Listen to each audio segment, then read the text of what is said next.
৭৭তম স্বাধীনতা দিবস উপলক্ষে সবাইকে আবার অভ্যর্থনা।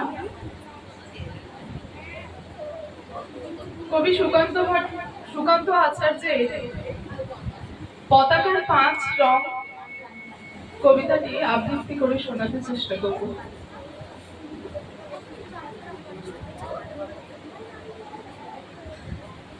বলো তো দেখি, পতাকার মধ্যে কয়টি রং আছে?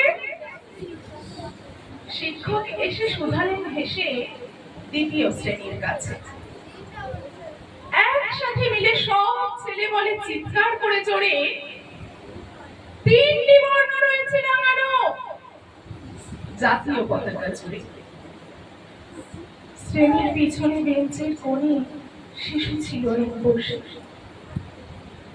পতাকার মাঝে ৫ রং আছে, বলল সে মৃদু ভাষে।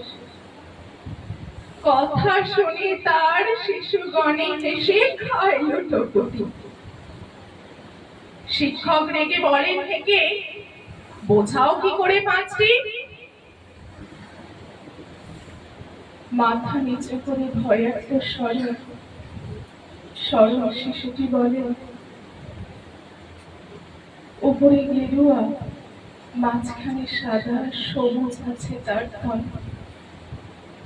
আর আছে আঁকা গোলাকার চাকা, নীল রং আছে। শিক্ষক বলে, এটিকে ধরলে তবুও হচ্ছে ৪টে। অবধ শিশুটি বলল তখন, রং আছে আরে, লাল লাল ছোপ দাগ দেখা যায় ওই পতাকার মাঝে। বাবাকে যখন আনলে ওরা কফিনের ঢাকা খুলে, জড়ানো রয়েছে দেহখানা তার পতাকার ফুলে। রক্তের দাগে ছিল লাল ছোপ ওই পতাকার মাঝে। এই নিয়ে মোট হলো ৫টি, এবার তো ঠিক আছে?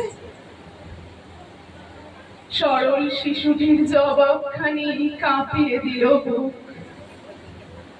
অশ্রু এলো নয়ন ভরে, শুকনো হলো মুখ। আজও যারা দেশের জন্য করছে বলিদান, স্বাধীনতার শহীদ সম তাদের অমর প্রাণ। হয়েছে স্বাধীন, পেরিয়ে গেছে ৭০টি বছর, দেশ বাঁচাতে যাচ্ছে যে প্রাণ, রাখছে কি তার খবর? নমস্কার।